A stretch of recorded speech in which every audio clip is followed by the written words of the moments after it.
Jangan bikin bid'ah. Ya. Tidak ada dalam hadis siapa yang bikin bid'ah semakin dicintai oleh Allah Subhanahu wa taala. Sunnah Nabi sudah kebanyakan. Kalau kita mau sibuk dengan sunnah Nabi, kita enggak bakalan punya kesempatan untuk melakukan bid'ah-bid'ah, kreasi-kreasi manusia dalam beribadah. Kenapa? Karena sunnah Nabi sudah terlalu banyak. Mau kita ikuti, maka kita ya mungkin enggak bakalan mampu. Tapi fattaqullaha mastata'tum, bertakwalah semampu kalian.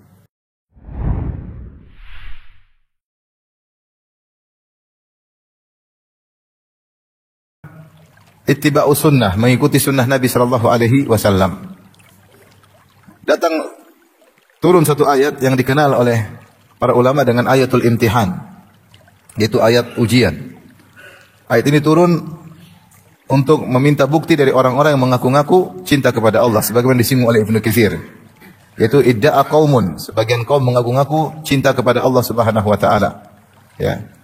Maka perlu bukti, mana bukti cinta kalian kepada Allah Subhanahu wa taala? Allah turunkan firman-Nya, "Qul in kuntum tuhibbunallaha fattabi'uni yuhibbukumullah wa yaghfir lakum dzunubakum wallahu ghafurur rahim."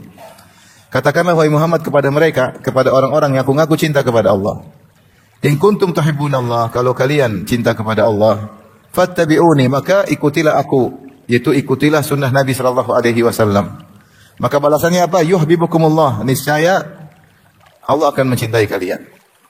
Kenapa mengikuti sunnah Nabi berarti tanda cinta kepada Allah? Karena kaidah menyatakan kalau kita mencintai Allah Subhanahu wa taala, maka kita mendahulukan apa yang disukai oleh Allah daripada apa yang kita sukai. Apa yang itsar mahabbillah, mendahulukan apa yang Allah cintai daripada yang kita cintai. Berarti bukti kita cinta kepada Allah. Seperti misalnya seorang suami yang cinta kepada istrinya, maka dia berusaha mencari apa yang disukai oleh istrinya. Berarti dia mencari-cari tahu apa yang disukai istrinya, kemudian dia akan menghadirkan, menghidangkan apa yang disukai oleh istrinya. Ya. Dia mendahulukan kesenangan istri daripada kesenangannya diri sendiri. Ini di antara manusia, walillahil masalul a'la, dan bagi Allah perumpamaan yang lebih tinggi. Maka demikian pula, kalau seorang cinta kepada Allah Subhanahu wa taala, tentunya dia mendahulukan apa yang Allah cintai daripada apa yang dia cintai. Pertanyaannya, dari mana kita tahu apa yang Allah cintai?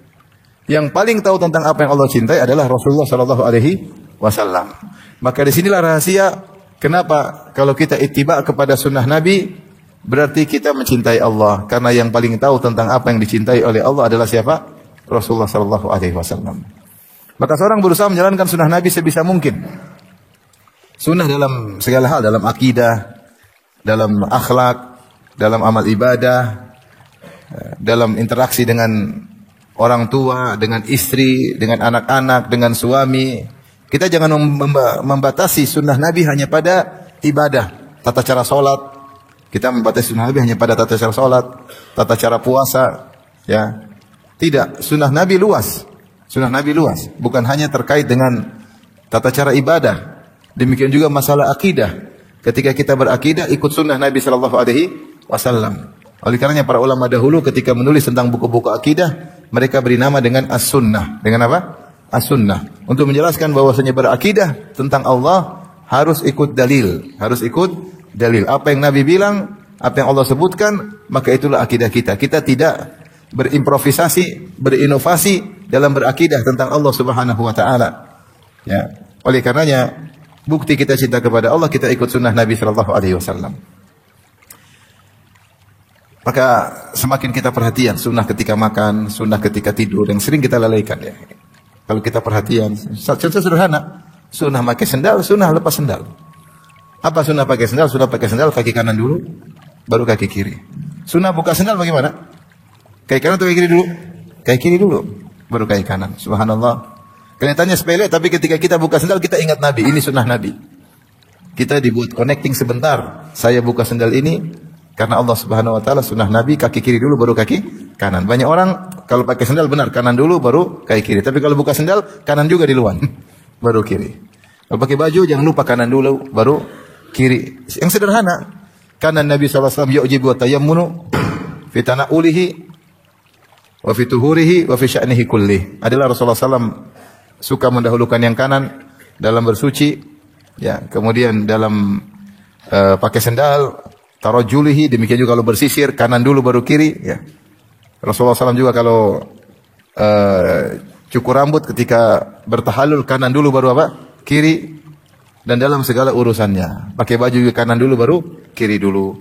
Ini contoh, tetapi kalau kita melakukannya karena Allah Subhanahu wa taala, maka ini akan mendatangkan cinta Allah kepada kita. Makanya diriwayatkan dari sebagian salaf, kalau tidak salah Ats-Tsauri rahimahullah, beliau berkata, "Law istata'ta alla tahukka ra'saka illa bisunnah faf'al." Kalau kau mampu tidak menggaruk kepalamu kecuali ada dalilnya, maka lakukanlah. Maksudnya apa?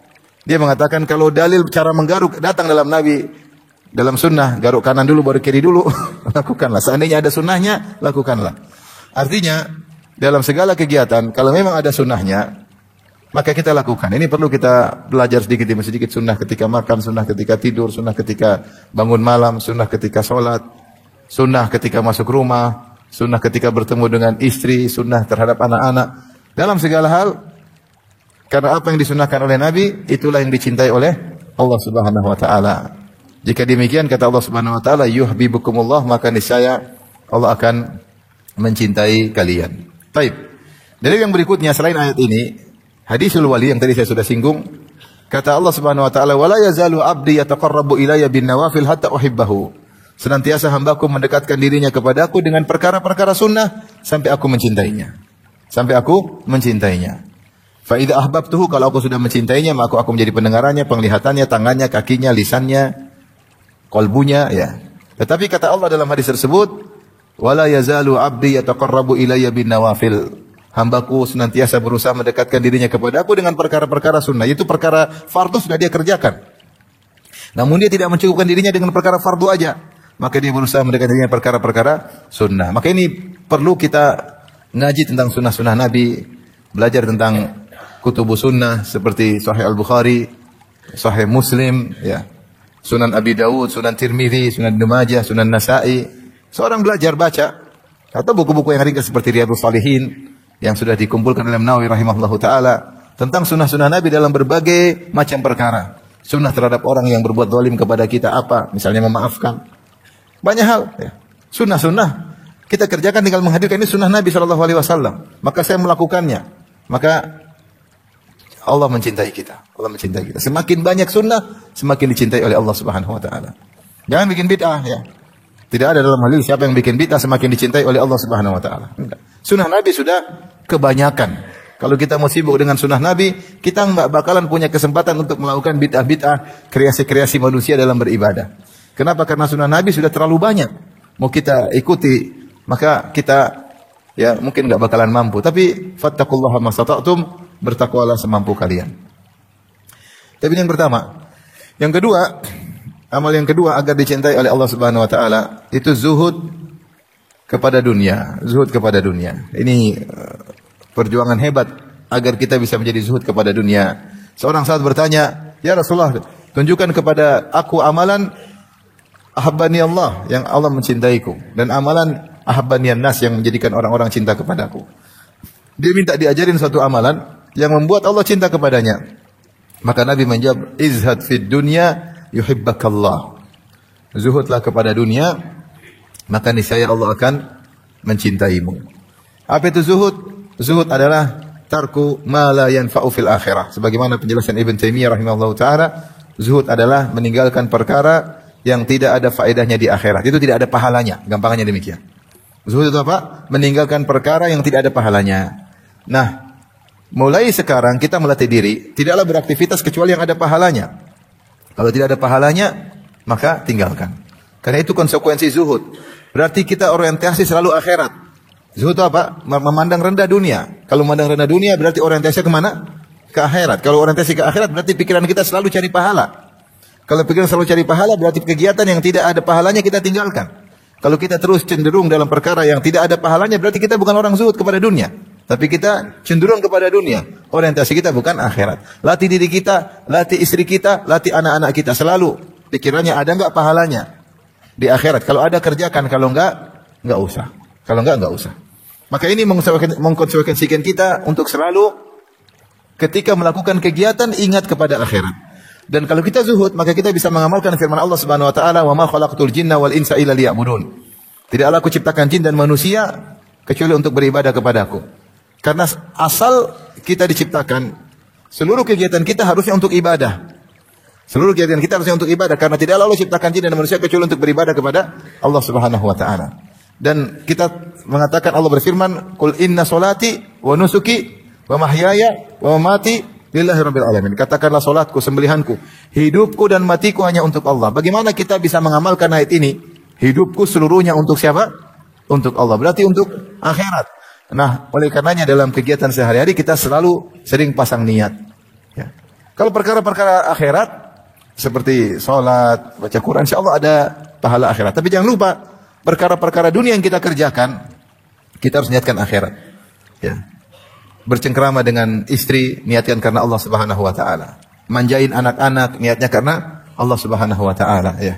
Senyum kepada tetangga, niatkan karena Allah Subhanahu wa taala. Olahraga, niatkan karena Allah supaya bisa kuat berdakwah, bisa kuat untuk bangun malam, bisa kuat untuk misalnya harus silaturahmi ke sana kemari, ya, untuk kegiatan aktivitas, bisa kuat untuk cari nafkah untuk anak istri, niatkan karena Allah.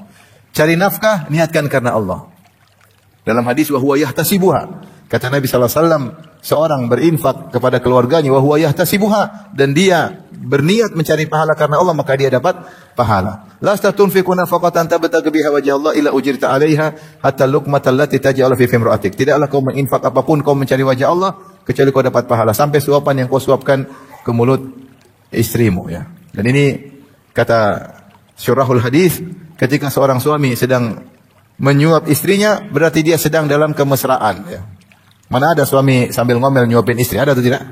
Tidak. Ini biasanya kalau suami nyuapin istri lagi mesra. Makanya biasanya dilakukan waktu masih bulan madu. Setelah bulan madu lewat sudah enggak lagi, ya. Ya.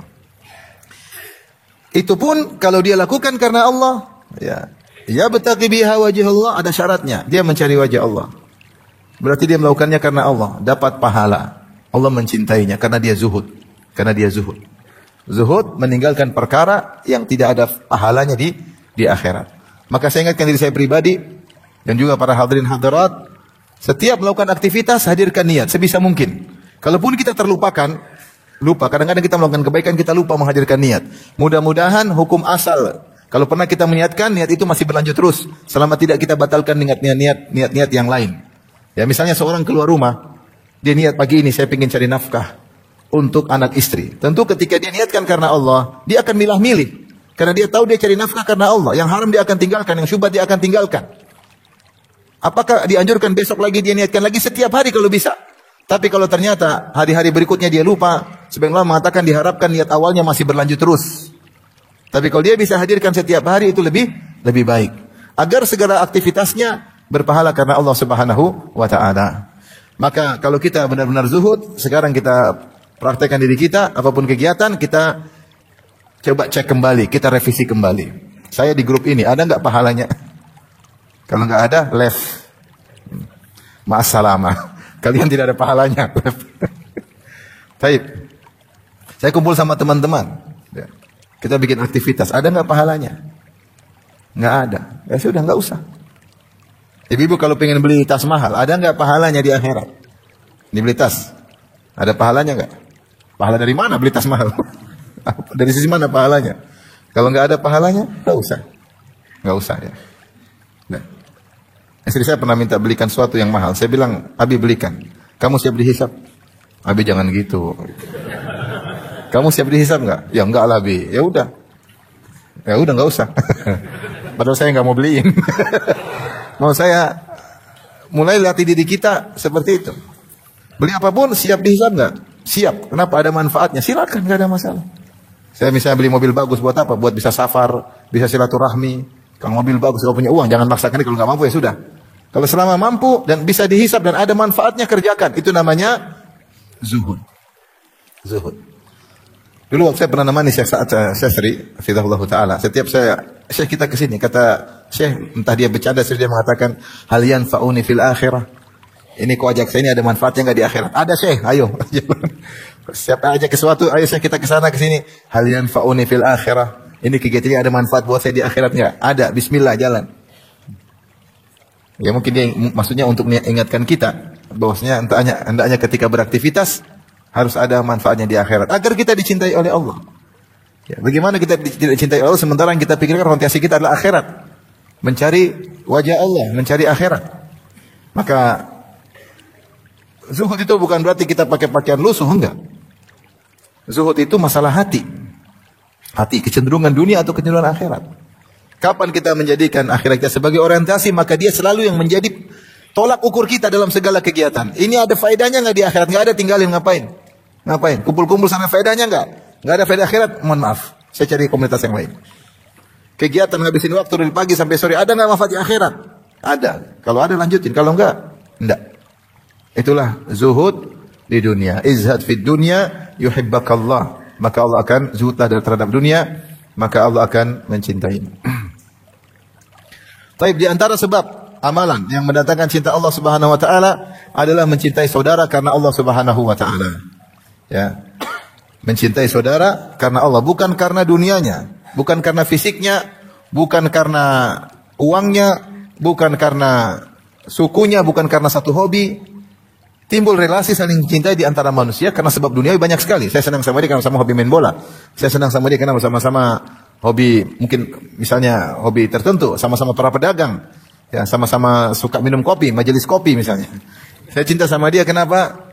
Mungkin sebagian orang cinta kepada temannya karena masih sama-sama suka nonton bioskop misalnya. Banyak. Kenapa saya suka sama dia? Karena sama-sama dari Sulawesi misalnya, sama-sama dari jamaah misalnya. Ini namanya cinta karena dunia. Bukan itu yang dimaksud. Yang dimaksud adalah kita mencintai saudara karena Allah. Kenapa saya cinta dia? Karena dia beriman kepada Allah, saya suka bergaul dengan dia. Karena saya bergaul dengan dia, saya semakin dekat kepada Allah Subhanahu wa taala. Saya bergaul dengan dia karena dia ingatkan saya kepada Allah. Saya bergaul dengan dia, cinta sama dia karena kalau saya salah, dia nasihati. Itu namanya cinta karena Allah Subhanahu wa taala. Ya. Makanya Rasulullah bersabda, "Inna rajulan zara akhun lahu fi qaryatin ukhra." Ada seorang laki menyungguh saudaranya di kampung yang lain. Fa arsadahu Allahu malakan ala madrajatihi. Fa arsadallahu malakan ala madrajatihi. Maka Allah kirim malaikat dalam bentuk manusia nunggu di tempat dia lewat. Akhirnya di tempat tersebut malaikat tegur, "Aina turid? Mana kau hendak pergi fulan?" Kata dia, "Aku ingin menyungguh saudaraku fi hadhil qaryah, di kampung ini." Malaikat bertanya, "Hal laka min ni'matin tarubbuhu 'alaiha?" Apakah kau menyungguh saudaramu ada urusan bisnis? Ada kebun yang kau urus atau ternak yang kau urus? Adakah urusan duniawi? Kata dia, "La, illa anni ahbabtuhu fillah." Saya jenguk dia tidak ada kepentingan lain. Saya mencintai dia karena Allah Subhanahu wa taala. Dan kecintaan karena Allah di antaranya mengkonsekuensikan saling berziarah. Maka malaikat berkata, "Fa inni rasulu rabbika ilaika anna Allah ahabbaka li'annaka ahbabtahu fihi." Kata malaikat, "Aku adalah utusan Allah kepadamu untuk mengabarkan kepada engkau bahwasanya Allah mencintaimu karena engkau telah mencintainya karena Allah Subhanahu wa taala." Oleh karenanya siapa yang mencintai saudaranya karena Allah, maka ini sangat bernilai di sisi Allah Subhanahu wa taala. Maka Allah mengatakan, "Wajabat mahabbati lil mutazawirina fiyya wal mutabadzilina fiyya wal mutajalisina fiyya." Maka wajib kecintaanku mengenai orang-orang yang saling berziarah karena aku, yang saling mengunjungi karena aku, yang saling berkorban karena aku, yang saling duduk bermujalasah karena aku. Maka di antara sebab seorang dicintai oleh Allah, dia mencintai saudaranya karena Allah Subhanahu wa taala. Kita mulai menata kembali. Ya, bukan dilarang kita bergaul sama saudara, teman karena dunia. Tidak dilarang, hukum asalnya boleh. Saya dekat dia kenapa? Supaya dapat proyek. Saya dekat sama dia kenapa? Ya supaya kecipratan keuntungan. Saya sama dia kenapa? Karena kalau sama dia selalu ditraktir gratis. Ini duniawi, bukan dilarang ya. Tetapi bukan itu yang cinta karena Allah Subhanahu wa taala. Cinta karena Allah, saya kenapa dengan dia? Karena pertemanan kita mendekatkan kita kepada Allah. Maka saya dengan dia. Kalau enggak. Saya berteman dengan dia kenapa? Karena dia ingatkan saya kepada akhirat. Lihat dia, saya ingat akhirat. Yang satu kalau berteman sama dia ingat dunia melulu. Sejak bergaul dengan dia kok pikirannya selalu dunia melulu. Mending saya putuskan hubungan. Ini salah pergaulan, bahaya. Sebagian ummahat salah bergaul dengan ummahat yang suka pamer kekayaan, akhirnya dia terbawa. Suka pamer tentang barang-barang brandednya, ya. Sandal branded, jubah branded, kacamata branded, tas branded, semua branded. Jangan-jangan suaminya bandit.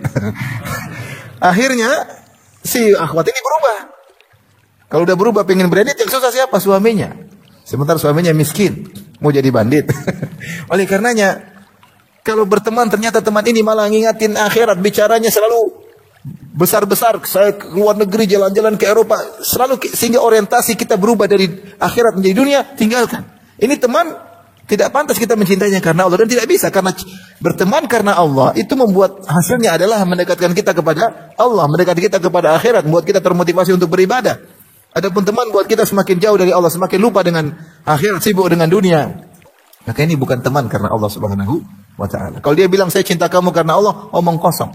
Bohong. Buktinya kau membuat aku semakin apa? Semakin cinta dengan dunia, semakin cinta dengan dunia. Semakin tidak berani berkorban karena Allah Subhanahu wa taala. Berarti ini teman tidak benar. Oleh karenanya di antara sebab Allah mencintai seorang hamba jika dia mencintai saudaranya karena Allah Subhanahu wa taala. Di antara bukti dia mencintai saudara karena Allah, dia berusaha memberi manfaat kepada saudaranya sebisa mungkin. Bagaimana memberi manfaat kepada saudaranya? Dengan apa yang dia bisa. Karena konsekuensi cinta karena Allah, dia berusaha membantu saudaranya. Apakah dengan ilmunya, apakah dengan tenaganya, apakah dengan materi yang dia punyai. Makanya Allah mengatakan, wajibat mahabbati di antara lil mutabadzilina fiyya. Wajib kecintaanku mengenai orang-orang yang saling bazal, yaitu berkorban karena aku. Assalamualaikum warahmatullahi wabarakatuh. Sampai jumpa kembali di World Islam Channel.